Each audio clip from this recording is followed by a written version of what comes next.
Thank you very much for your question. Obviously, suicide prevention and suicide in general is a huge issue for Indigenous communities right across the country, as it is for all of us who see the news coming out of Wapiskat and elsewhere with tremendous concern.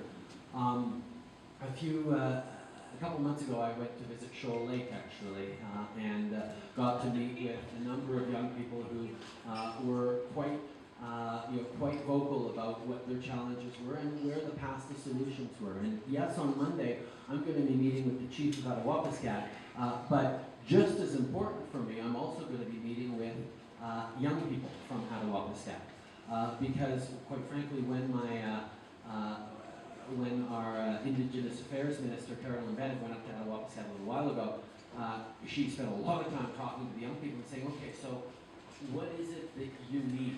Where is this challenge coming from? And the kinds of things that came forward were very different than what the chief actually had to say about what Wapiskat needed. The young people were talking about, well, can we get courses that'll help reconnect us with the land? We don't know how to hunt or fish anymore. Can you help us with sort of survival knowledge that our elders used to know but got wiped away with residential schools? So our parents weren't able to teach us that. Can you help us take pride once again in our language and in our culture? One of the things that's amazing for me to see is we know that there's a youth suicide crisis within Indigenous communities across this country, much higher rates than non-Indigenous communities. But if you go look at communities that have a great system for teaching Indigenous languages and culture, in those communities, the suicide rate is way lower than in other communities that don't have that, because so much of the despair and hopelessness and lack of opportunity for the future comes from not feeling good about who you are and where you are. And one of the things that touches me deeply is every time I go to a school, an Indigenous school anywhere across the country, I'm welcomed with drumming, with singing, with smudging ceremonies, and with a celebration of culture that I see a lot of people just taking for granted as this is part of what we do and how we celebrate. But to think that 30 years ago, 50 years ago, the federal government worked very hard to try and eliminate drumming, languages, songs, culture from Indigenous peoples.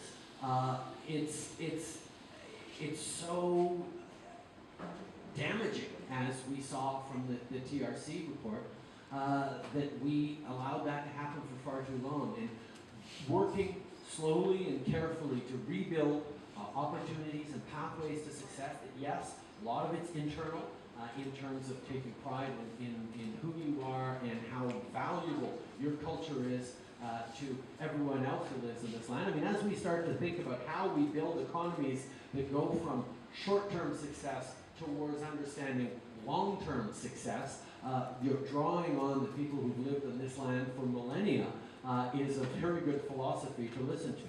But more than that, how we look at creating the opportunities, the jobs, the education, the infrastructure, the housing, the social support, the pathways to success that are so essential for Indigenous Canadians to participate fully in our national success is pressing. I mean, when we look at the population of this country, the highest percentage of young people are in Indigenous communities. So investing in First Nations education, investing in Indigenous opportunities isn't just about the future of Indigenous communities. It's about the future of Canada. And that's why this is such a big, important issue for me. I'm going to thank